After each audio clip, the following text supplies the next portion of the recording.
Hello बच्चों, आप सभी का स्वागत है।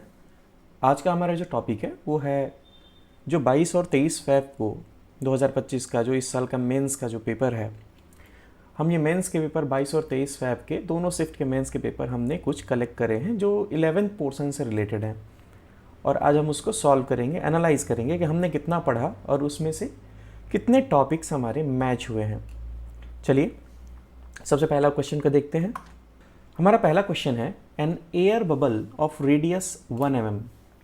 एक एयर बबल है जिसकी रेडियस 1 mm है। It is observed at a depth of 20 centimetre below the free surface of a liquid having surface tension 0.095 joule per metre square and density 10 power 3 kilogram per metre cube. The difference between pressure inside the bubble and atmospheric pressure is.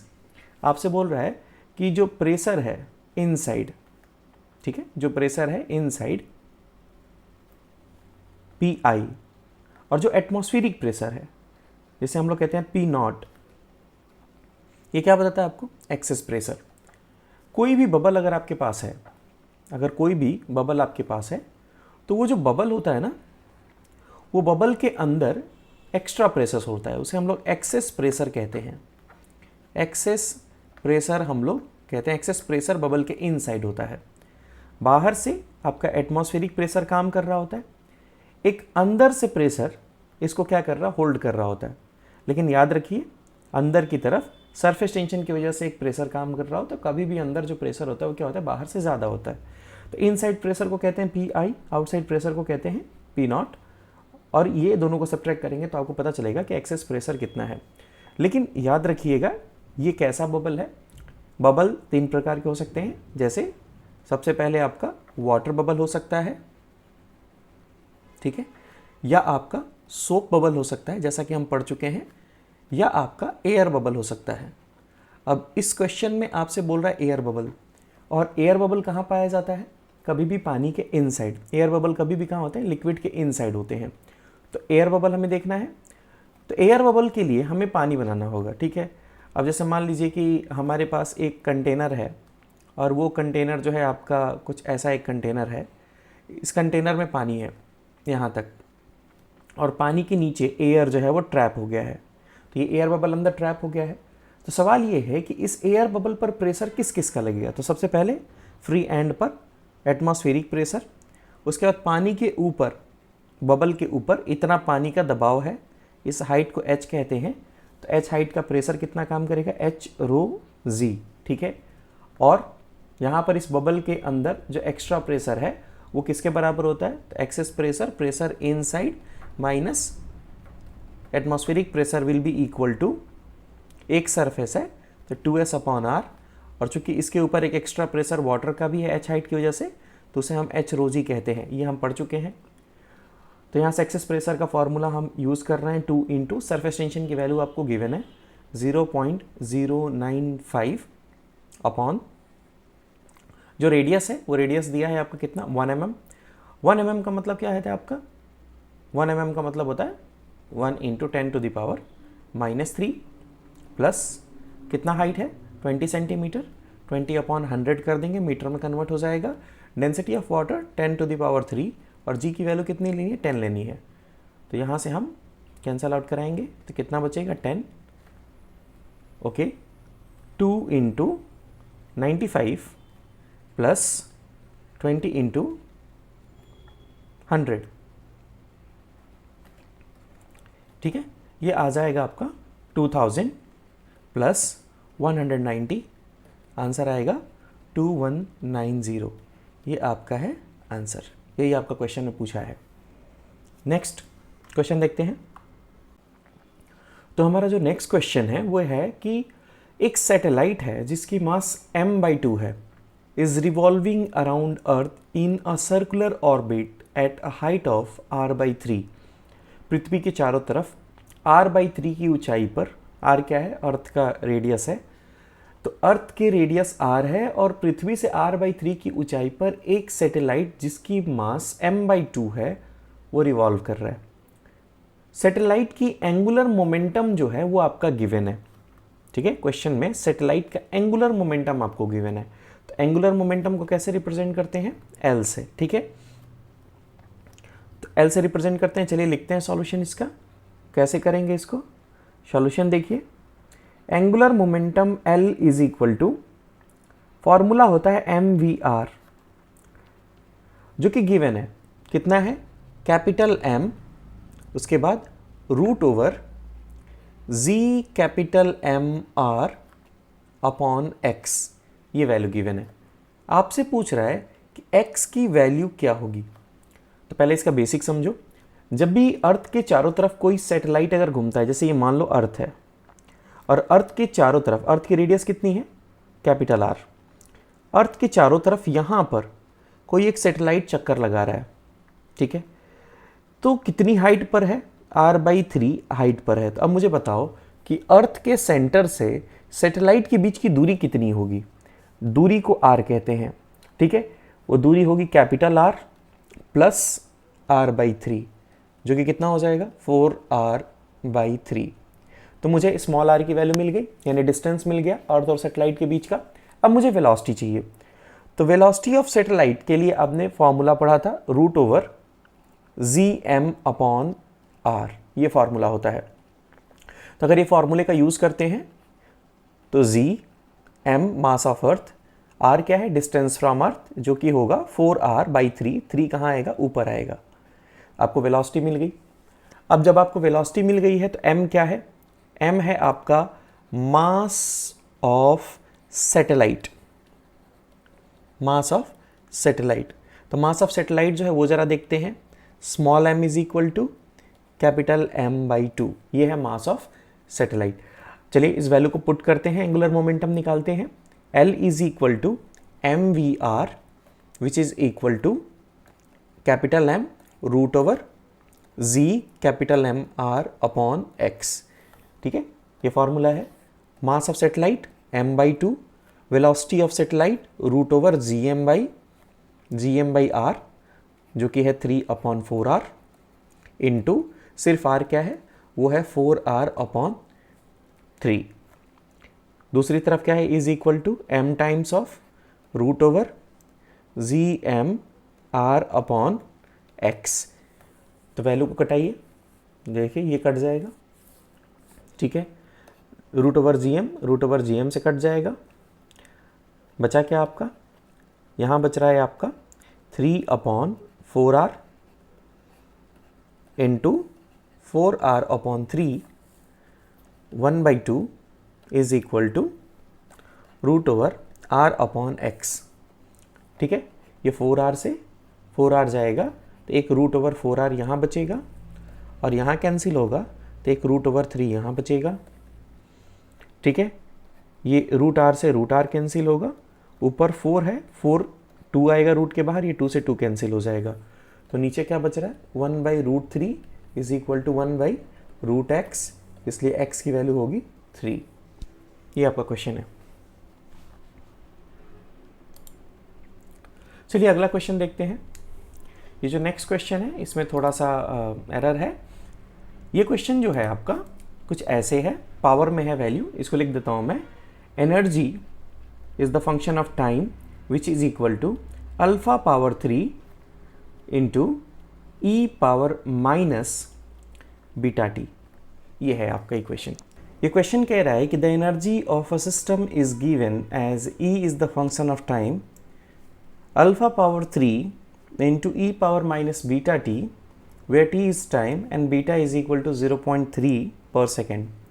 The errors in measurement of alpha and time are 1.2% and 1.6% respectively. At time t is equal to 5, maximum percentage error in the energy is. आपको maximum percentage error निकालना है energy में। maximum percentage error का मतलब आपको होता है delta E/E into 100।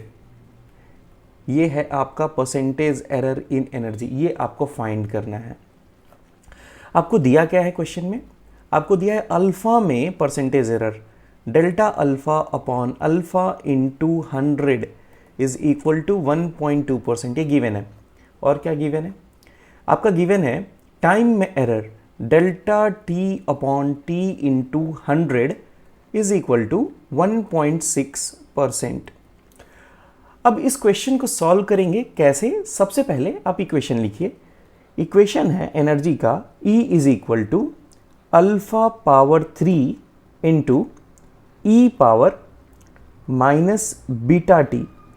अभी जो क्वेश्चन है, इस क्वेश्चन को हम पहले लॉग लगाएंगे, तो दोनों तरफ आप लॉग लगाइए, natural log. ln E is equal to ln bracket में है आपका alpha power 3 into E power minus beta T. अब ये m इंटू n का फॉर्मेट है, तो जब भी कोई लॉग की वैल्यू अगर प्रोडक्ट रूल अगर हम लगाते हैं तो उसे कैसे लिख सकते हैं? ln alpha power 3 plus ln E power minus beta T, ln e, ऐसे हम लिख सकते हैं। ठीक है, log a plus log b का फॉर्मेट जो होता है वो log a इंटू बी होता है।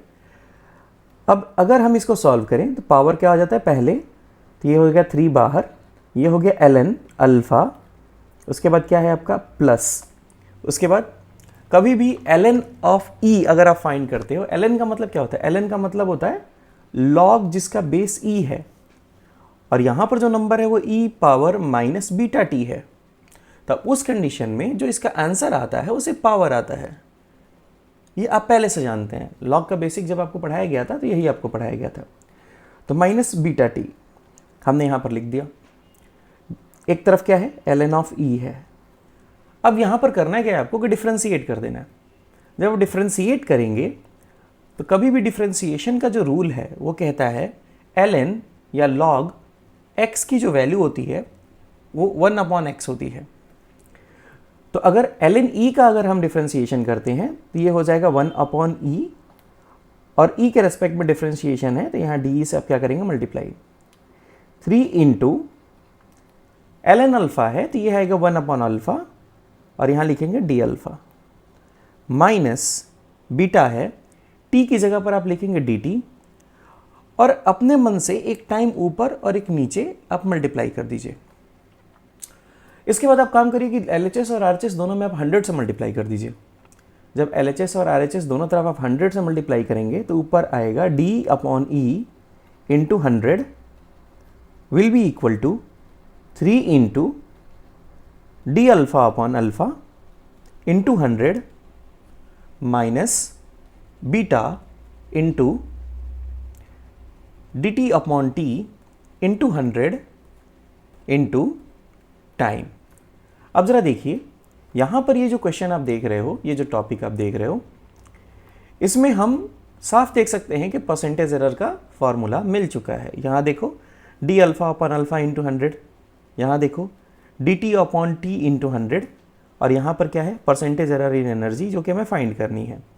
तो अब तो बड़े आसानी से कर सकते हैं। यहां पर लिखा 3 इंटू अल्फा में परसेंटेज एरर गिवन है 1.2% का, माइनस बीटा की वैल्यू भी आपको गिवन है। बीटा की वैल्यू जो है आपको क्वेश्चन में है 0.3, यहाँ 0.3 आपने रखा, into percentage error in time वो है 1.6% का, 1.6 इंटू, अच्छा टाइम की वैल्यू कितना दिया है? 5 सेकेंड पे आपको पूछा है, हमने 5 यहाँ पर लिख दिया। तो कितना आ गया? ये आएगा आपका 3.6 माइनस, उसके बाद आपका कितना है? ये आपका 88 इंटू 8.0 इंटू 0.3। ठीक है, तो यू हो जाएगा आपका 3.6 माइनस 8 3 24, 2.4, जो कि वैल्यू कितनी आ जाएगी? 1.2% का एरर है एनर्जी में। ये आपका आंसर हो गया। चलिए अगला क्वेश्चन देखते हैं। ये वर्नियर कैलिपर जो आपको पढ़ाया गया था, MSD और VSD अगर आपको याद हो, मेन स्केल डिवीजन और वर्नियर स्केल डिवीजन। इस क्वेश्चन में कह रहा है, स्टेटमेंट है एक, in a vernier caliper one vernier scale division is always smaller than one main scale division. बिल्कुल सही जवाब है। हम हमेशा जानते हैं कि मेन स्केल डिवीजन जो होता है ना, वो क्या होता है? थोड़ा बड़ा होता है। अगर हम 10 वर्नियर स्केल डिवीजन लेते हैं तो वो 9 मेन स्केल डिवीजन के क्या होता है? बराबर होता है। ठीक है, अगर हम 1 वर्नियर स्केल डिवीजन की बात करें तो वो 0.9 टाइम्स ऑफ MSD होता है। इसका मतलब MSD बड़ा है और VSD क्या है? छोटा है। ठीक है, स्टेटमेंट नंबर 1 क्या है आपका? ट्रू है, यहाँ ट्रू है। स्टेटमेंट नंबर टू कह रहा है vernier constant is given by 1 main scale division multiplied by number of vernier scale division. ठीक है, वर्नियर इस कांस्टेंट अगर आपको पता करना है तो कह रहा है एक मेन स्केल डिवीजन का मल्टीप्लिकेशन, ठीक है, और कितने number of vernier scale division है इसको मल्टीप्लाई कर देंगे तो आपको पता चल जाएगा, जो कि सही बात नहीं है। ठीक है, ये है आपका फॉल्स। तो अगर हम यहाँ पर इसका स्टेटमेंट देखें तो आप कह सकते हो कि स्टेटमेंट 1 इज ट्रू, ठीक है, स्टेटमेंट 2 इज फॉल्स। तो 1 नंबर जो है आपकी इसका जवाब होगा। ये क्वेश्चन आपको समझ में आ रहा है ना? वर्नियर कांस्टेंट क्या होता है? नहीं याद आ रहा है तो मैं एक बार रिवाइज कर देता हूँ कि जो वर्नियर कांस्टेंट होता है वो होता है 1 MSD माइनस 1 VSD। ठीक है, मेन स्केल डिवीजन में से एक वर्नियर स्केल डिवीजन को हम सब्ट्रैक्ट करते हैं तो आपको वर्नियर कांस्टेंट मिलता है। अब यहाँ पर 1 MSD माइनस 1 VSD, हमने 1 VSD की वैल्यू कितनी निकाली थी? देखो ऊपर 1 MSD माइनस 1 VSD की जगह पर 0.9 MSD। तो ये आपको देता है वर्नियर कांस्टेंट, जो कि एक्चुअली सब्ट्रैक्शन है ना कि मल्टीप्लिकेशन है। इस वजह से ये सेकंड स्टेटमेंट आपका गलत है। ठीक है, आगे चलते हैं। चलिए, जो क्वेश्चन है वो कह रहा है कि heat required in converting 1 gram of ice eight -10 degree centigrade into steam eight 100 degree centigrade. Actually जो क्वेश्चन आया था आपका जेईई मेंस में इस साल, वो 100 की जगह 110 डिग्री सेंटीग्रेड था। 100 और 110 में थोड़ा सा डिफरेंस है, और थोड़ा नहीं मतलब एक अच्छा खासा डिफरेंस है। अब उसको समझते हैं, हम 110 लेके चलेंगे तो आपको सारा क्लियर हो जाएगा। तो यहाँ आप मान लीजिए कि हमें -10 डिग्री सेंटीग्रेड से 110 डिग्री सेंटीग्रेड तक आपको लेके जाना है स्टीम को। ओके, तो मुझे कितनी हीट की ज़रूरत है ताकि मैं 1 ग्राम बर्फ़ को, 1 ग्राम आइस को, जिसकी तापमान -10 डिग्री सेंटीग्रेड है, उसको मैं कन्वर्ट कर दूं भाप में 110 डिग्री सेंटीग्रेड तक। तो देखो कैसे इसे करेंगे, डायरेक्ट मत करना, ठीक है ना, स्टेप बाय स्टेप करना। सबसे पहले ये है क्या? सबसे पहले ये आइस है, 1 ग्राम आइस है। ठीक है, टेम्परेचर कितना है? -10 डिग्री सेंटीग्रेड। अभी टेम्परेचर है -10 डिग्री सेंटीग्रेड। तो -10 डिग्री सेंटीग्रेड से 0 डिग्री सेंटीग्रेड आने तक ये आइस के ही फॉर्म में रहेगा, ये चेंज नहीं होगा। ठीक है ना, यानी पिघलना शुरू नहीं करेगा। मेल्टिंग पॉइंट पर आप पहुंचे नहीं हो, आप इसके टेम्परेचर को क्या करोगे? टेम्परेचर को बढ़ाओगे, -10 डिग्री सेंटीग्रेड से 0 तक आप जाएंगे। ठीक है, तो पहले तो तापमान इसका क्या करेगा? इंक्रीज करेगा, लेकिन रहेगा अभी आइस ही। अब जब 0 डिग्री सेंटीग्रेड पर ये पहुंच जाएगा, तो 0 डिग्री सेंटीग्रेड पर अब जब हम इसको हीट देंगे, तो हीट देने के बाद ये जब तक कि पूरी तरह से वाटर में कन्वर्ट नहीं हो जाता, तब तक इसकी टेम्परेचर रेज नहीं होगी। यानी यहां पर जो आप हीट देंगे, वो हीट क्या होगा? वो सिर्फ और सिर्फ इसको मेल्ट करने के लिए यूज होगा। ठीक है, क्योंकि यहां पर मेल्टिंग हो रहा है, लेटेंट हीट ऑफ फ्यूजन का यूज करेंगे। उसके बाद क्या करेंगे कि 0 डिग्री सेंटीग्रेड के बाद अब जब हम इसको हीट देंगे तो वो अब वेपर में कन्वर्ट होगा, और वेपर में कन्वर्ट करने के लिए पहले आपको इसको 100 डिग्री सेंटीग्रेड तक पहुंचाना होगा। यानी आप इसको जो भी हीट दोगे वो क्या करेगा? टेम्परेचर रेज करेगा। अब टेम्परेचर रेज करने के बाद अब होगा क्या कि 100 डिग्री सेंटीग्रेड से ये पूरी तरह से स्टीम में कन्वर्ट होगा। स्टीम में कन्वर्ट होगा तो स्टीम का टेम्परेचर, जब तक कि पूरा पानी स्टीम में कन्वर्ट ना हो जाए, तब तक इसका टेम्परेचर रेज नहीं करेगा। ठीक है, यानी यहां पर होगा लेटेंट हीट ऑफ वेपोराइजेशन। उसके बाद जब ये स्टीम में पूरी तरह से कन्वर्ट हो गया, तो अब स्टीम की टेम्परेचर बढ़ेगी और ये जाएगा 110 डिग्री सेंटीग्रेड तक, और अभी भी रहेगा स्टीम ही, लेकिन अब इसकी टेम्परेचर रेज करेगी। तो देखो कितने स्टेप्स हैं इसमें, एक स्टेप नहीं है। पहले हमने Q1 अमाउंट ऑफ हीट दिया, जिसकी वजह से टेम्परेचर बढ़ा 0 डिग्री सेंटीग्रेड तक। उसके बाद Q2 अमाउंट ऑफ हीट दिया, उसके बाद आइस मेल्ट करके वाटर बना, फिर Q3 अमाउंट ऑफ हीट दिया, फिर वाटर आपका 100 डिग्री सेंटीग्रेड तक उबलता हुआ पानी तक गया। वेपर नहीं बनाया, अभी वाटर ही है, ठीक है ना, 100 डिग्री पर। उसके बाद अब 100 डिग्री के बाद अब जब आप हीट देते हो, तब ये वाटर क्या करेगा? स्टीम में कन्वर्ट करना शुरू कर देगा। एक बार सारा पानी स्टीम में कन्वर्ट हो जाएगा, तो अब जब आप हीट देंगे तो स्टीम के टेम्परेचर को रेज करेगा। 5 स्टेप है। Total heat required from -10 degree centigrade to 110 degree centigrade, बहुत सारे स्टेप है। चलिए सबसे पहले आप समझिए, जब भी किसी बॉडी के टेम्परेचर को रेज करना होता है ना, तो जो आप हीट देते हो ना, उस हीट को हम कहते हैं delta Q is equal to M C delta T. ये फॉर्मूला है टेम्परेचर को रेज करने के लिए, तापमान बढ़ाने में कितनी हीट की ज़रूरत है, ये फॉर्मूला लगता है। लेकिन आप जब हीट दो और हीट देने के बाद टेम्परेचर रेज ना हो, वो पिघल जाए या वो भाप बन जाए, तो पिघलता है तो लेटेंट हीट ऑफ फ्यूज़न यानी ml होगा। यहाँ पर आप F लिख देना जिससे पता चलेगा। और अगर वेपोराइजेशन होता है तो भी फॉर्मूला ml ही होता है, लेकिन ये वेपोराइजेशन होता है तो यहाँ पर आप V लिख दो। समझ में आ रहा है? अब ये दो स्टेप्स आपके लगेंगे। सबसे पहला स्टेप में क्या हो रहा है? सबसे पहला स्टेप में आपका जो -10 से लेकर 0 तक टेम्परेचर में चेंज हुआ है, तो कौन सा फॉर्मूला लगेगा? ये वाला फॉर्मूला लगेगा। तो सबसे पहले आप Q1 निकालिए। Q1 is equal to mass है 1 ग्राम, ठीक है। Specific heat of water 1 calorie होता है, ठीक है, इनटू चेंज इन टेम्परेचर कितना हुआ है? -10 से 0 आया है, तो T2 - T1 होता है ना, तो ये आ जाएगा 10 डिग्री सेंटीग्रेड का चेंज। यानी कि टोटल यहाँ पर जो हीट आपने दिया है वो 10 कैलोरी का आपने हीट दिया है। नेक्स्ट सेकेंड जो हीट है, अब जो हम हीट दे रहे हैं वो क्या कर रहा है? आइस को वाटर में कन्वर्ट कर रहा है, लेकिन टेम्परेचर रेज नहीं कर रहा है। तो ये क्या है? लेटेंट हीट ऑफ फ्यूजन है। तो लेटेंट हीट ऑफ फ्यूजन में फॉर्मूला क्या होता है? ml होता है। ओके, मास कितना है वाटर का? 1 ग्राम। और 1 ग्राम पानी को आइस से वाटर में 1 ग्राम आइस को वाटर में मेल्ट करने के लिए कितनी हीट देनी पड़ती है? तो क्वेश्चन में आपको दिया है latent heat of fusion 80 calorie, ठीक है ना, 80 कैलोरी। तो आप यहाँ पर 80 लिख दिए। तो उस कंडीशन में सेकेंड हीट जो आपने दिया है वो 80 कैलोरी का आपने हीट दिया है। थर्ड हीट आपने जो दिया है वो क्या दिया है आपने? अब जब पानी में कन्वर्ट हो गया है 0 डिग्री सेंटीग्रेड पर, तो अब इसका टेम्परेचर धीरे धीरे बढ़ना शुरू करेगा। तो फिर से कौन सा फार्मूला लगाएंगे? mc delta T. तो 1 ग्राम पानी है, स्पेसिफिक हीट आपका 1 है कैलोरी में पर ग्राम के लिए। उसके बाद इनटू टेम्परेचर में चेंज कितना किया है हमने? सीधे 100, 0 से लेके 100 तक लेके गए हैं। तो यहाँ पर 100 डिग्री सेंटीग्रेड का चेंज है, ठीक है। टोटल यहाँ पर आपने कितना हीट दिया? तो 100 कैलोरी का आपने हीट दिया।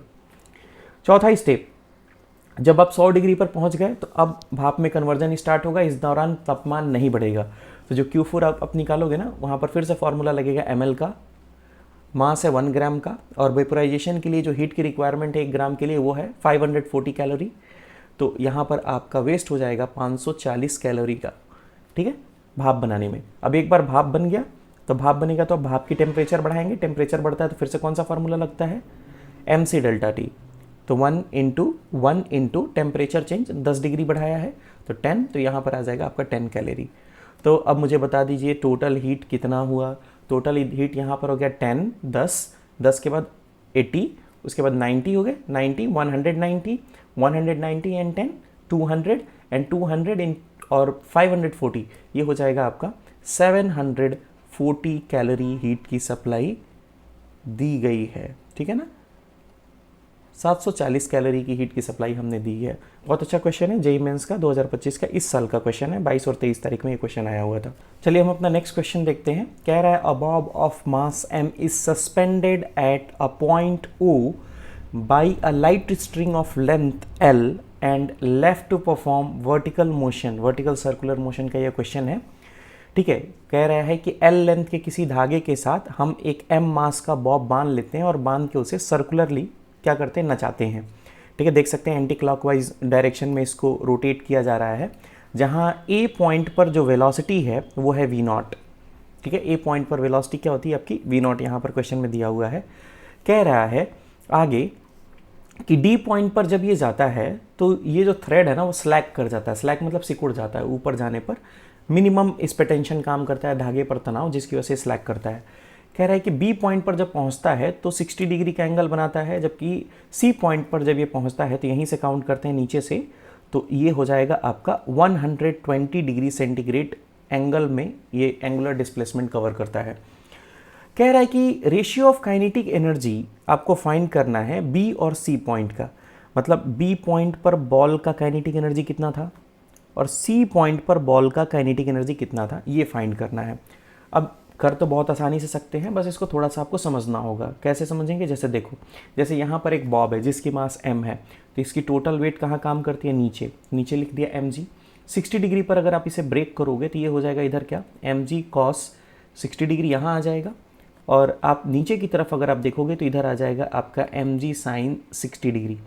अब नीचे की तरफ mg cos 60 तो लग रहा है, तो क्या बॉल नीचे की तरफ जा रहा है? नहीं, क्योंकि ऊपर की तरफ एक टेंशन काम कर रहा है T अपोजिट डायरेक्शन में, और ये टेंशन जो है वो नीचे वाले से क्या है? स्ट्रांग है। तो टेंशन जब नीचे वाले से स्ट्रांग है तो ऊपर की तरफ खींचेगा तो इसे गोल गोल घुमाएगा, तो सेंट्रीपिटल फोर्स देगा। यानी टेंशन स्ट्रांग है। कितना स्ट्रांग है? T minus mg cos theta, theta लेके चलते हैं, ओके। और ये टेंशन क्या प्रोवाइड करता है? अंदर की तरफ एक बल जो देता है सेंट्रीपिटल फोर्स mv²/r। तो ये आपका फॉर्मूला है। अगर आपको कोई बोले कि टेंशन कितना होगा, तो T इज इक्वल टू हो जाएगा mv²/r plus mg cos theta. ये आप पढ़ चुके हो। आप यहाँ पर एंगल पुट करो और अलग अलग स्थान का टेंशन निकालो। जैसे अगर कोई बोले कि लोवेस्ट पॉइंट पर टेंशन कितना है, लोवेस्ट पॉइंट कौन है? ये है आपका लोवेस्ट पॉइंट, और ये क्या है? आपका हाईएस्ट पॉइंट है। ये हाईएस्ट पॉइंट है और ये आपका लोवेस्ट पॉइंट है। तो लोवेस्ट पॉइंट पर टेंशन कितना होगा? तो लोवेस्ट पॉइंट पर एंगल कितना होगा? बॉल अभी वहीं का वहीं है, ऊपर गया ही नहीं है, तो एंगल है 0। तो उस कंडीशन में होगा mv²/r plus mg cos 0 degree. तो उस कंडीशन में आंसर क्या आएगा आपका? आएगा mv²/r प्लस mg। ये क्वेश्चन है, लोवेस्ट पॉइंट पर टेंशन सबसे ज़्यादा है। अगर आपसे कोई बोले कि हाईएस्ट पॉइंट पर टेंशन कितना होगा, तो tension at highest point will be equal to mv²/r plus mg cos 180 degree, 180 degree. तो 180 डिग्री का मतलब क्या होता है? -1। तो ये हो जाएगा आपका mv²/r माइनस mg, ओके। यानी कि सबसे टॉप पॉइंट पर जो टेंशन होगा, तनाव सबसे ऊपर, जब यहाँ पर बॉल पहुँचेगा तो रस्सी पर तनाव सबसे कम होगा। रस्सी को कोई खींचने वाला नहीं है, सबसे कम रस्सी पर तनाव है। अब ये जो आप क्वेश्चन देख रहे हो, यहाँ पर हमने टेंशन निकालने के लिए ये तरीका हमने यूज़ करा है। अच्छा एक बात, अगर हाईएस्ट पॉइंट पर टेंशन जो है वो कम से कम 0 होना चाहिए या 0 से अधिक होना चाहिए? अगर टेंशन 0 से भी कम है तो उस कंडीशन में रस्सी स्लैग करेगी और स्लैग करके रस्सी नीचे गिर जाएगी। यानी कि मिनिमम टेंशन कितनी होनी चाहिए? 0। इससे कम टेंशन नहीं होनी चाहिए। हाईएस्ट पॉइंट पर, सबसे ऊपर जाने पर, बाल्टी लेकर रस्सी में बांध के ऊपर की तरफ नचाया, जब ऊपर जा रहा है तो रस्सी में तनाव कम होता है, लेकिन तम कम हो जाए, 0 हो जाए, लेकिन 0 से कम नहीं होना चाहिए। तो हम यहाँ से लिख सकते हैं mv²/r is equal to mg। उस कंडीशन में mg से mg क्या होगा? कैंसिल। तो v इज इक्वल टू आपको मिलेगा √/rg। यानी हाईएस्ट पॉइंट पर वेलोसिटी कितनी है? √/rg। अब यहाँ से कोई बोले कि काइनेटिक एनर्जी निकाल लो हाईएस्ट पॉइंट पर, तो ये मेरे लिए बहुत आसान काम होगा। Kinetic energy at highest point will be equal to 1/2 mvh², velocity at highest point का स्क्वायर। तो 1/2 into m into velocity at highest point की वैल्यू क्या होती है? √/rg, जिसका मुझे क्या करना है? स्क्वायर करना है। तो क्या आएगा आंसर? 1/2 m into rg। यह है आपकी kinetic energy at highest point. ये आपको मिल गया। काइनेटिक एट हाईएस्ट पॉइंट पर आप काइनेटिक एनर्जी तो निकाल लोगे। उसी तरह से अगर आपसे कोई बोले कि आपको लोएस्ट पॉइंट पर वेलोसिटी कितनी होगी, VL की वैल्यू कितनी होगी, तो VL की वैल्यू जो है हम एनर्जी के नियमों को यूज़ करके √5gr का फॉर्मूला हम लोग पहले भी प्रूफ कर चुके हैं, और आप कहेंगे तो एक बार मैं फिर से प्रूफ करके आपको दिखा दूंगा, ठीक है। √5gr जो है वो आपका क्या कर रहा है? लोएस्ट पॉइंट पर आपकी वेलोसिटी होती है। तो ये 2 फार्मूला तो हम जानते हैं। उसके बाद आप यहाँ पर मिड पॉइंट पर भी आप काइनेटिक एनर्जी आप निकालना चाहें तो निकाल सकते हैं, बहुत ईजी है। सवाल ये उठता है कि हाईएस्ट पॉइंट, लोएस्ट पॉइंट और मिड पॉइंट ये निकालना बहुत आसान है, लेकिन जैसे अभी आपसे कोई पूछा है कि 60 डिग्री यानी बी पॉइंट पर, यहाँ पे बी पॉइंट पर, ये पॉइंट जो है बी पॉइंट पर, यहाँ पर कितनी होगी आपकी वेलोसिटी, ये वेलोसिटी आपको कैलकुलेट करना है।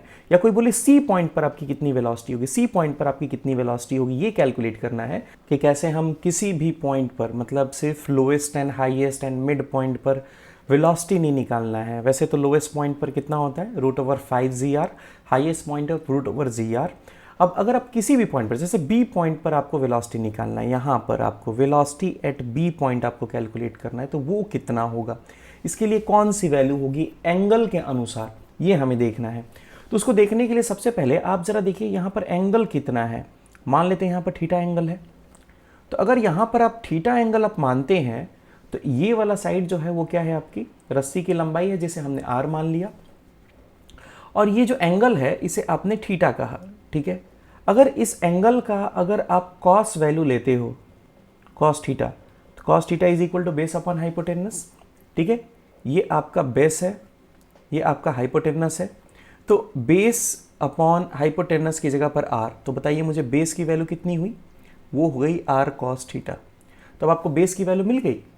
अब सवाल ये है कि ज़मीन से कितनी ऊंचाई पर आप पहुंच चुके हैं। बॉल जब यहाँ पर है तो इतनी ऊंचाई पर आप पहुंचे हो, यानी ये दूरी आपको चाहिए कि कितनी ऊंचाई पर आप ज़मीन से अब चले गए हो गोल गोल घूमने के दौरान।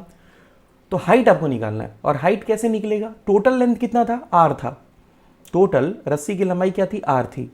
और अब जो है कितनी लंबाई हो गई है, ऊपर जाने पर यहाँ पर शॉर्ट हो गई है लंबाई, तो लंबाई शॉर्ट हो गई है तो वैल्यू कितनी डिक्रीज हो गई, आर कॉस थीटा। तो ये वैल्यू जो है आपको क्या दे देता है, आपको हाइट दे देता है। अगर आर आप कॉमन कर लेते हो तो ये है 1 माइनस कॉस थीटा, ये आपको हाइट दे चुका। चलिए अब आपको हाइट मिल गया। तो जब आप बी पॉइंट पर पहुंचे हैं तो बी पॉइंट पर अब आपको करना क्या है कि एट बी पॉइंट, ठीक है, बी पॉइंट पर दो एनर्जी है बॉडी के पास, एक तो काइनेटिक एनर्जी और एक पोटेंशियल एनर्जी, क्योंकि हाइट भी है। तो काइनेटिक एनर्जी का फॉर्मूला क्या होता है, 1/2m, और velocity at B V B होगा, उसका स्क्वायर कर दो, plus kinetic energy is B point 1/2m V B square. उसके बाद आपका पोटेंशियल एनर्जी है वो है mgh, और h हाइट है, हाइट की जगह पर आप क्या लिखोगे, r 1 माइनस कॉस थीटा, आपने ये लिख दिया। Kinetic energy plus potential energy is equal to total energy. B point पर जितनी एनर्जी है उतनी ही एनर्जी आपकी ए पॉइंट पर होगी, तो ए पॉइंट पर आपकी काइनेटिक एनर्जी है, बाकी पोटेंशियल एनर्जी नहीं है, तो 1/2m, उसके बाद वी ए स्क्वायर।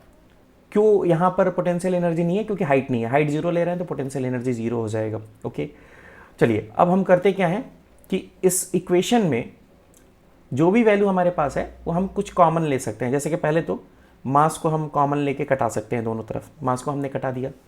अगर हम 1/2 कॉमन लें तो 1/2 कट सकता है, लेकिन यहाँ 1/2 नहीं है, तो यहाँ 1/2 से डिवाइड करेंगे तो ये ऊपर चला जाएगा पलट के 2, तो बचा क्या आपका V B square plus 2gr 1 minus cos theta is equal to V A square. अच्छा, V A square, V A की वैल्यू क्या होती है, लोएस्ट पॉइंट पर वेलोसिटी, वी ए की वैल्यू क्या होती है, वो होती है √5gr, यही होती है ना। तो जब वी ए का आप स्क्वायर करोगे तो इसका रूट क्या हो जाएगा, गायब हो जाएगा, यानी बचेगा क्या, सिर्फ 5gr। तो यहाँ पर हमने लिखा 5gr, और यहाँ पर है आपका V B square plus 2gr 1 minus cos theta. ठीक है, हमने ये वैल्यू लिख दिया। अब यहाँ से आप क्या करो, हम यहाँ से कैलकुलेट करेंगे वी बी स्क्वायर को, तो वी बी स्क्वायर को कैलकुलेट करेंगे, बाकी सारी वैल्यू को दूसरी तरफ भेज दो, तो दूसरी तरफ भेज दोगे तो V B square is equal to 5gr, उसके बाद माइनस 2gr, ठीक है, ये हो गया। उसके बाद क्या है 1 माइनस कॉस थीटा, ठीक है, हमने यहाँ लिख दिया। अब स्क्वायर को आप हटा दो, दूसरी तरफ रूट भेज दो, तो यहाँ हमने क्या लगा दिया, एक बड़ा सा रूट लगाया, और यहाँ लिखा 5gr माइनस 2gr, और ब्रैकेट में क्या है 1 माइनस कॉस थीटा। तो किसी भी पॉइंट पर अगर आपको वेलोसिटी निकालना है, किसी भी पॉइंट पर, सर्कुलर वर्टिकल सर्कुलर मोशन के किसी भी पॉइंट पर अगर आपको वेलोसिटी निकालना है तो ये फार्मूला आप यूज़ करिएगा। ये फार्मूला आपका है √5gr minus 2gr 1 minus cos theta. बस एंगल रखो, वेलोसिटी निकालो, एंगल रखो और वेलोसिटी निकालो।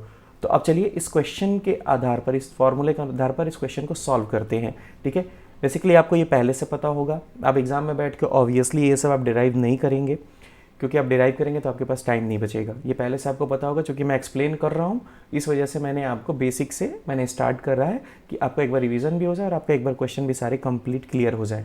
चलिए अब इसको आगे देखते हैं कि कैसे अब इसको सॉल्व करते हैं सीधे। चलिए सबसे पहले हम निकालते हैं वेलोसिटी एट बी। तो वेलोसिटी एट बी मतलब वी बी का फॉर्मूला अभी हम लोगों ने प्रूफ किया, वो होता है 5gr माइनस 2gr, ब्रैकेट में 1 माइनस कॉस, और बी पॉइंट पर एंगल कितना है 60 डिग्री, कॉस 60 कर दिया।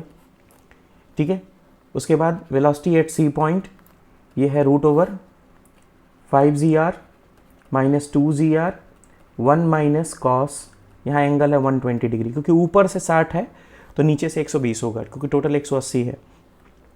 अब इन दोनों का रेशियो निकालना है, यानी कि अब काइनेटिक एनर्जी हमें फाइंड करना है। तो काइनेटिक एनर्जी का फॉर्मूला क्या होता है 1/2 mv स्क्वायर। ओके, तो 1/2 mvb का स्क्वायर, ये काइनेटिक एनर्जी है, अपॉन 1/2m और VC का है स्क्वायर, तो ये तो कट जाएंगे। ओके, VB का स्क्वायर ऊपर आएगा 5GR माइनस 2GR, ब्रैकेट में 1 माइनस कॉस 60 की वैल्यू होती है 1/2, और नीचे है आपका 5GR माइनस 2GR, उसके बाद 1 माइनस, तो यहाँ पर cos 120 की जो नीचे वैल्यू होगी वो वैल्यू होगी -1/2, जो कि हो जाएगी 1 + 1/2। ओके, अब यहाँ पर हम आगे लिखते हैं 5GR minus 2GR minus minus plus GR, नीचे क्या होगा 5GR माइनस 2GR, उसके बाद माइनस ये हो जाएगा आपका GR। ओके, तो 5GR में से यहाँ पर 1GR जुड़ जाएगा, तो 6GR में से 2 जाएगा तो ऊपर आएगा 4GR, और नीचे की तरफ आ जाएगा आपका 2GR, तो GR से GR कैंसिल, तो यहाँ पर आ जाए आपका आंसर 2, तो 1 नहीं, इसका आंसर 2 होगा। ठीक है, 2 इज़ द करेक्ट आंसर। चलिए क्वेश्चन देखते हैं हमारा। कह रहा है कि 2 spherical black bodies of radius 0.8। पहली बात तो यहाँ पर ये ब्लैक बॉडीज़ हैं। ठीक है, जेईई मेंस 2025 22 तारीख के पेपर में ये क्वेश्चन आया था। कह रहा है कि 2 spherical black bodies of radius 0.8 metre and 0.2 metre are at temperature 400 kelvin and 800 kelvin, find the rate of loss of heat. तो मुझे बताइए कि यहाँ find the ratio of the rate of heat loss. 400 kelvin कोई body गर्म है, अब 400 kelvin पे कोई बॉडी गर्म है तो धीरे धीरे वो बॉडी क्या करेगी, वो अपना हीट लॉस करेगी। 800 केल्विन वाली बॉडी भी अपना क्या करेगी, हीट लॉस करेगी। बट दोनों का हीट लॉस का रेट का रेशियो क्या होगा। अब इसके लिए हम यूज़ करेंगे स्टीफन का लॉ। अगर आपको याद हो तो क्लास में मैंने स्टीफन्स लॉ मैंने पढ़ाया था। स्टीफन्स लॉ था आपका E is directly proportional to T⁴। ठीक है ना, मतलब कि अगर कोई बॉडी एनर्जी इमिट करती है तो प्रति सेकंड प्रति यूनिट एरिया से जो भी एनर्जी इमिट करती है वो उसके टेम्परेचर के पावर 4 के डायरेक्टली प्रोपोर्शनल होती है। और प्रोपोर्शनैलिटी की साइन हमने यहाँ से क्या किया था, रिमूव किया था, तो वो आया था E इज़ डायरेक्टली प्रोपोर्शनल। यहाँ पर प्रोपोर्शनल आपका हट गया। ठीक है, प्रोपोर्शनल कन्वर्ट हो गया, किस में कन्वर्ट हो गया, इक्वल में कन्वर्ट हो गया। तो E इज़ इक्वल टू ये हो गया आपका सिग्मा T⁴। स्टीफन कांस्टेंट है सिग्मा, और सिग्मा की जो वैल्यू होती है वो होती है 5.47 इंटू 10⁻⁻8। अपने नोट्स में देखिएगा, ये हमने कराया है। अब आप जरा यहाँ ध्यान दीजिएगा, ये E क्या है। E है आपका एनर्जी पर सेकेंड पर यूनिट एरिया, यानी कि E अपॉन टाइम है नीचे और एरिया भी नीचे है, will be equal to sigma T⁴। तो यहाँ से अगर हम एनर्जी बाई टाइम, जो कि आप पावर कह सकते हो, वो हो जाएगा आपका सिग्मा A T⁴ ये होगा। अच्छा, इमिजिविटी यहाँ अपसाइलर लगाना ज़रूरी है। ब्लैक बॉडी है तो 1 हो जाएगा, अगर ब्लैक बॉडी नहीं है कोई दूसरी बॉडी है तो इमिजिविटी की वैल्यू आपको रखनी पड़ती है। ठीक है, इमिजिविटी आपको पढ़ाया गया है। ठीक है, इमिजिविटी मैंने आपको पढ़ाया है क्लास में। उसके बाद सेकेंड बॉडी का भी अगर आप फार्मूला लिखोगे तो क्या लिखोगे, अपसाइलन सिग्मा, उसके बाद पहले का एरिया A1 था, दूसरे का एरिया क्या होगा, A2 होगा, टेम्परेचर इसका T1 था, दूसरे का टेम्परेचर क्या होगा, T2 होगा, ये पावर 4। दोनों का रेशियो निकालना है। तो रेशियो निकालना है तो रेशियो को क्या करिए, P1/P2 कर दीजिए, रेशियो आ जाएगा, इज इक्वल टू इमिजिविटी और सिग्मा कैंसल आउट हो जाएगा, ये हो जाएगा A1 T1⁴ upon A2 T2⁴। Okay, area के लिए क्या लिखेंगे बेटा, एरिया एक ये क्या है, स्फेरिकल ब्लैक बॉडीज़ हैं, तो 4πr², और r की जगह पर आप क्या लिखोगे, पहली बॉडी जो है उसकी वैल्यू है 0.8, तो 0.8 4πr² इंटू टेम्परेचर है 400 केल्विन, जिसका पावर 4 करेंगे, डिवाइडेड बाई यहाँ पर आएगा फिर से 4π 0.2 का होल स्क्वायर इंटू यहाँ टेम्परेचर है 800 केल्विन का, यहाँ भी पावर 4 कर देंगे। ठीक है, ये 4π तो वैसे भी कैंसिल हो जाएगा, P1/P2। ठीक है, अब यहाँ पर आपको करना क्या है, आपको सॉल्व करना है। तो ऊपर आएगा 0.64, नीचे आएगा 2 2 जा 4 होता है ना। ठीक है, तो 4 और 2 पॉइंट पर डेसिमल लगाना है, तो 0.04 इंटू यहाँ पर हो जाएगा 400/800, दोनों का पावर 4 कर दो, ये 2 बार में चला जाएगा। ठीक है, 1/2, तो यहाँ पर मैं साइड में कर रहा हूँ 0.64 अपॉन 0.04 इंटू 1/2 का पावर है 4। ओके, 2 डेसिमल डिजिट्स गायब हो जाएंगे, यहाँ से कैंसिल करोगे, 4 1 जा 4, 4 6 जा 24, यहाँ आ जाएगा ऊपर 16 इंटू यहाँ आएगा 1/2 का पावर 4, 2 2 ज़ा 4, 4 2 ज़ा 8, 8 2 ज़ा 16, तो नीचे भी क्या आएगा 16, ये कैंसिल आउट होगा, आंसर आएगा आपका 1। ये बेटा है आपका रेशियो 1, ये करेक्ट आंसर है। ठीक है, ये आपका बुक का टॉपिक है। ठीक है, ये सारे टॉपिक्स हम लोगों ने टच करे हैं। अब आगे देखते हैं नेक्स्ट क्वेश्चन। अब हम अपना नेक्स्ट क्वेश्चन देखते हैं। वर्क से ये क्वेश्चन है, वेक्टर का सवाल है, बहुत ईजी क्वेश्चन है।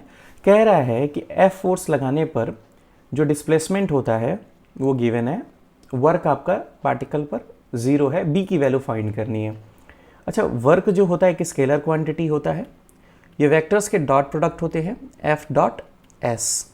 क्वेश्चन ने बोला है वर्क आपका 0 है, फोर्स की वैल्यू आपकी कितनी है 2I, उसके बाद प्लस बी जे, उसके बाद प्लस के कैप, डॉट प्रोडक्ट निकालना है डिस्प्लेसमेंट के साथ, I cap minus 2j cap minus K cap is equal to 0।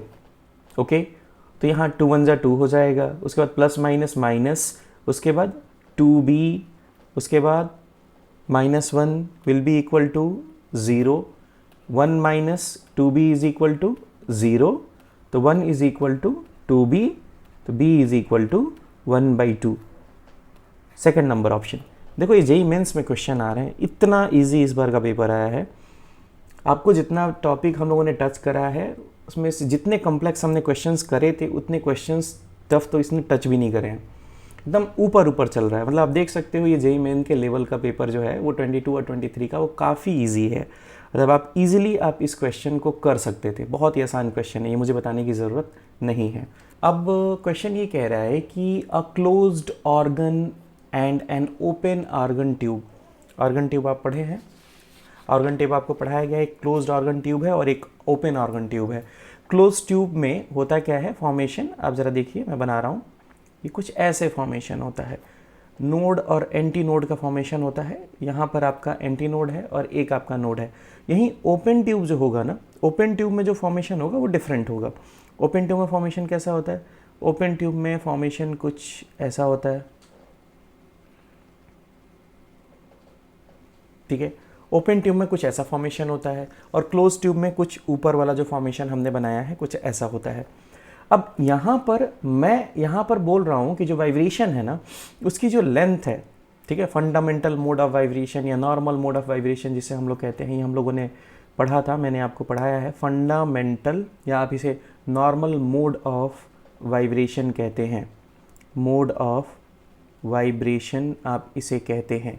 इस वाइब्रेशन की फ्रीक्वेंसी निकालना है तो nu one is equal to C by lambda, C by lambda is velocity, तो velocity v1 by lambda, lambda क्या है आपकी length है। ओके, अब यहाँ पर लेंथ कितना है आप ज़रा देखिए, लेंथ है लेमडा बाई 4 का। ठीक है, ये तो समझ में आ रहा है आपको, लेमडा बाई 4 है, पूरा एक कंप्लीट वेव है ही नहीं है। ठीक है, वेव के आधे का आधा है, तो यहाँ जो लेंथ है वो है लेमडा बाई 4 का। तो अगर आपसे कोई बोले कि लेमडा की वैल्यू यहाँ पर कितनी होगी, तो lambda 1 is equal to 4L, हम यहाँ ऐसे लिख सकते हैं।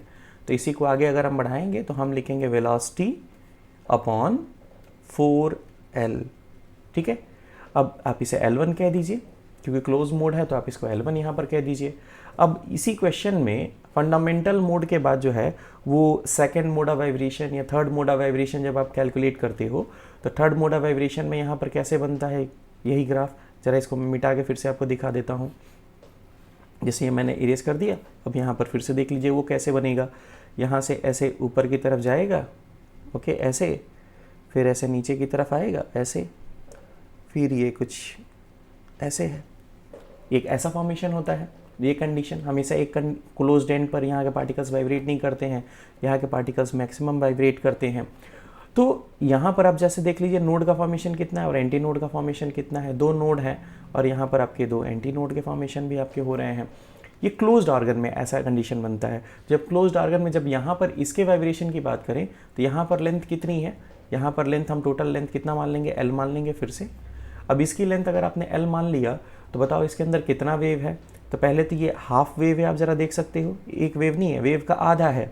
तो आधे वेव की वैल्यू क्या होती है, λ/2, और ये आधे का आधा है तो प्लस λ/4। अब यहाँ पर अगर मैं आपसे बोलूँ कि टोटल वेव लेंथ यहाँ पर कितना है तो आप एलसीएम ले लोगे, ये हो जाएगा आपका 4 और यहाँ हो जाएगा 2 λ + λ। उस कंडीशन में ये बनेगा 3 लैम्डा बाई 4। तो टोटल लेंथ जो है वो क्या है 3 लैम्डा बाई 4। तो लैम्डा इज इक्वल टू क्या हो जाएगा आपका 4L बाई 3। ओके, तो अब जो सेकेंड फ्रीक्वेंसी है ν2, अगर ये हम निकालें तो वेलोसिटी v1 अपॉन लैम्डा हमें रखना है, लैम्डा की जगह पर 4L, और ये 3 कहाँ चला जाएगा ऊपर। तो v1 बाई 4L क्या है, फर्स्ट मोड या फंडामेंटल मोड ऑफ वाइब्रेशन की फ्रीक्वेंसी है। तो यहाँ हम लिखेंगे 3 इंटू ν1 इज इक्वल टू ν2, ऐसे हम लोग लिखते हैं। ठीक है, तो second fundamental mode of vibration में आपको first fundamental mode of vibration में 3 से मल्टीप्लाई कर देते हो तो second fundamental mode of vibration मिलता है। उसके बाद ये थोड़ा सा और बढ़ता है, जैसे अगर ये ऐसे बढ़ जाए नीचे की तरफ आके कुछ ऐसे अगर आ जाता है आगे की तरफ, third fundamental mode of vibration ν3 होगा, और इसे 5 इंटू ν1 हम लोग करते हैं, दो का अंतर होता है, 5 के बाद 7, 7 के बाद फिर 9 होता है। बेसिकली यहाँ पर हार्मोनिक्स बनते हैं, ठीक है ना। बेसिकली यहाँ पर क्या बनता है आपका हार्मोनिक्स बनता है। तो अगर मैं आपसे कहूँ कि fourth normal mode of vibration में क्या होगा 7ν1, fifth normal mode of vibration जो होगा, fifth normal mode of vibration जो होगा उसमें होगा 9ν1। ओके, तो ν1 को 9 से मल्टीप्लाई किया गया है, इसे हम लोग 9th हार्मोनिक्स भी कहते हैं। जब मैंने आपको पढ़ाया था ये बात बोला था कि fifth normal mode of vibration में 9 हार्मोनिक बनते हैं, 9th हार्मोनिक इसे हम लोग कहते हैं। तो ये है आपका 9th हार्मोनिक। अब यही क्वेश्चन में आपसे पूछ दिया है, कह रहा है कि आपके पास एक क्लोज्ड ऑर्गन है और एक ओपन ऑर्गन ट्यूब है, जिसको दो अलग अलग गैसेज उसके अंदर भर दिए गए हैं, यानी दोनों के अंदर गैस अलग अलग है, डेंसिटी अलग अलग। इसकी डेंसिटी हमने ρ1 मान लिया, तो ओपन वाले की डेंसिटी क्या मान लोगे, ρ2 मान लोगे। ठीक है, अलग अलग डेंसिटी है। कह रहा है कि the frequency of 9th harmonic in close tube में जो 9th हार्मोनिक है, ठीक है, वो बराबर है किसके, ओपन ट्यूब के फोर्थ हार्मोनिक के, ओपन ट्यूब के फोर्थ हार्मोनिक के बराबर। ओपन ट्यूब का फोर्थ हार्मोनिक और इसका 9th हार्मोनिक दोनों एक दूसरे के क्या है, बराबर है। तो बेटा 9th हार्मोनिक का फॉर्मूला क्या है, 9th हार्मोनिक का फॉर्मूला है 9ν1। तो 9 इंटू ν1 क्या है आपकी फ्रीक्वेंसी, और फ्रीक्वेंसी है वेलोसिटी v1 अपॉन 4L1। उसी तरह से ओपन ट्यूब में ऐसा नहीं होता है, क्लोज ट्यूब में तो आप देख ही रहे हो दो का गैप है, ओपन में ऐसा नहीं होता, ओपन कॉन्टिन्यूअस चलता है। तो ओपन वाले में जो फोर्थ हार्मोनिक होगा वो 4ν1 ही होगा। और आप जाके एक बार चेक करना अपना कॉपी नोट्स, उसमें आप देखोगे जो फॉर्मूला लिखवाया गया है वो है 4 इंटू, और यहाँ पर v1 बाई 4L1 है ना, तो v1 की जगह यहाँ वेलोसिटी हो जाएगी, दूसरे वाले में v2, और 4L1 की जगह हो जाएगा 2L1। 9v1 upon 4L1 will be equal to 4v2 upon 2L1 नहीं L2, ठीक है ना। दूसरा ओपन ट्यूब है, उस ओपन ट्यूब की लेंथ L2 है और क्लोज ट्यूब की लेंथ L1 है। ओके, ओपन ट्यूब में वेलोसिटी v1 है क्लोज में, और ओपन में आपका v2 है। यहाँ डेंसिटी आपकी ρ1 है, यहाँ डेंसिटी आपकी एयर की ρ2 है। तो ये कुछ चीज़ें आपकी गिवन है ऑलरेडी। ओके, चलिए अब किसी भी वेव का अगर हम वेलोसिटी अगर फाइंड करना चाहें किसी ट्यूब के अंदर, तो जो वेलोसिटी होती है वो वेलोसिटी का फॉर्मूला याद करिए, root bulk modulus upon density होता है। ओके, तो यहाँ हमने ρ1 रख दिया, दूसरे में हमने रखा बल्क मॉडुलस अपॉन ρ2। ओके, चलिए ये हो जाएगा v1 अपॉन L1, ठीक है, is equal to 2v2 upon L2। 4 कहाँ गया, ऊपर गया, ठीक है। 9 कहाँ आया, ऊपर से नीचे आया। L2 is equal to cross multiplication L1 into 8 upon 9 into v2 upon v1। Okay, अब v2 बाई v1 में वैल्यू पुट करते हैं। यहाँ L2 is equal to L1 into 8 upon 9 into velocity की जगह पर रूट बल्क अपॉन ρ2, और दूसरी तरफ क्या है b अपॉन ρ1। तो b से b आपका क्या होगा, कैंसिल, ρ1 कहाँ जाएगा, ऊपर जाएगा। तो उस कंडीशन में जो L2 होगा, L1 की वैल्यू 10 सेंटीमीटर, 10/100 कर दो, गुणे 8/9 कर दो, इनटू उस कंडीशन में रूट(ρ1 बाई ρ2). ये हमने कर दिया क्वेश्चन। अब यहाँ पर आपको ρ1 और ρ2 की वैल्यू जो है गिवन है 1:16, यानी 1/16। 1/16 बाहर आके क्या बचेगा, 1/4 होगा, ठीक है। तो यहाँ पर 1 0 से 1 0 आपका क्या हो गया, कैंसिल। नीचे आया है आपका 8 अपॉन 90 इंटू 1/4, 4 से कैंसिल करो कितना आएगा 2, 2 से कैंसिल करोगे तो क्या आएगा 1/45, ठीक है। तो जो लेंथ आया है आपका कितना आ रहा है 1/45। अब तुम सोचोगे कि आंसर तो सर आया नहीं है। आंसर आया बेटा, हमारा आंसर मीटर में आया है, इसको सेंटीमीटर में कन्वर्ट कर दो।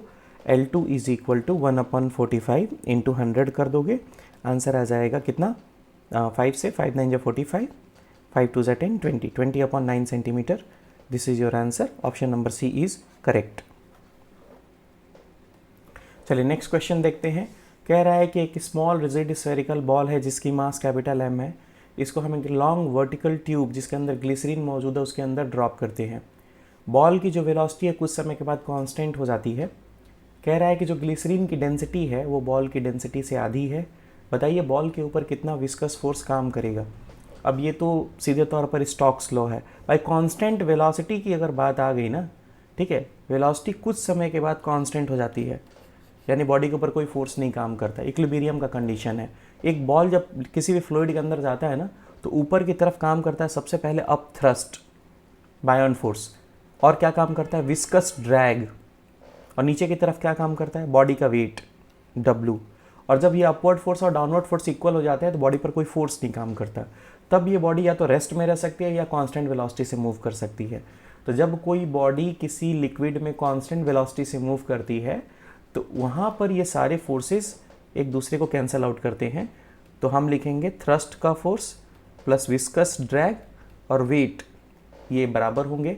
विस्कस ड्रैग आपको कैलकुलेट करना है, ये हो जाएगा वेट माइनस थ्रस्ट का फोर्स। ओके, वेट जो है आपका क्या है वो है mg, ठीक है। और जो थ्रस्ट होता है जैसे हम लोग बायोन फोर्स कहते हैं, जितना पानी बाहर गिरेगा तो कितना पानी बाहर गिरेगा volume of ball into density of liquid. Density of liquid glycerine है, ग्लिसरीन की डेंसिटी क्या है तुम्हारी बॉल से आधी है, तो बॉल की डेंसिटी रो मान लो और उसकी आधी कर दो, इंटू जी से मल्टीप्लाई कर दो, इतना अप थ्रस्ट काम करेगा। विस्कस ड्रैग FB हो गया। मास ऑफ बॉल, मास को आप वॉल्यूम इंटू डेंसिटी में कन्वर्ट कर दो, वॉल्यूम ऑफ बॉल VV हमने माना था, डेंसिटी हमने रो माना था, इंटू जी कर दिया minus VB into rho by 2 into G हमने कर दिया। अब यहाँ पर हम क्या करोगे कि ये हाफ है और ये कंप्लीट फुल है, दोनों को घटाओगे हाफ बचेगा, ये बचेगा VB रो जी बाई 2, ये आपका विस्कस ड्रैग है। अच्छा VV रो जी जो है mg की जगह लिखा था तो यहाँ mg पुट कर दिया वापस, तो mg बाई 2, तो विस्कस ड्रैग जो है आंसर आएगा वो mg बाई 2 आएगा। Second number option is correct.